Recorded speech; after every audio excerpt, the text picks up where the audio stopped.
আজকে আমাদের ভারপ্রাপ্ত চেয়ারম্যান দেশনায়ক তারেক রহমানের ঘোষিত ৩১ দফা লিফলেট নিয়ে আমরা আজকে এই শহরে লিফলেট বিতরণ করব।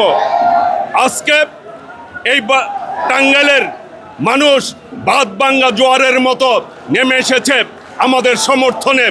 আজকে মানুষ এই টাঙ্গাইলে সন্ত্রাস মুক্ত, চাঁদাবাজ মুক্ত, নিরাপদ টাঙ্গাইল দেখতে চায় এবং উন্নয়নের ক্ষেত্রে উন্নয়নের মডেল টাউন চায় টাঙ্গাইল।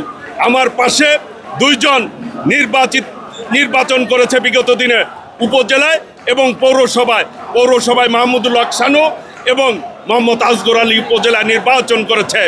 আজকে 12টি ইউনিয়ন, 18টি ওয়ার্ড ঐক্যবদ্ধভাবে গণজোয়ারের মতো মানুষ রাস্তায় নেমেছে।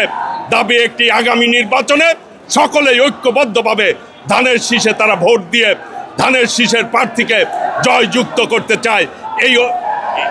এই টাঙ্গাইল সদরের মানুষ আমাকে নিজেদের সন্তান হিসাবে তারা মনে করে, এই সদরের সন্তান হিসাবে তারা আমাকে সাদরে গ্রহণ করেছে এবং সদরের মানুষের কাছে উন্নয়নের জন্য আমরা মনে করি সকলকে নিয়ে আগামী দিনে আমরা উন্নয়নের মডেল টাউন গড়ে তুলব। এই টাঙ্গাইলকে আগামী দিনে ঐক্যবদ্ধভাবে আমরা সকলে মিলে পথ চলব।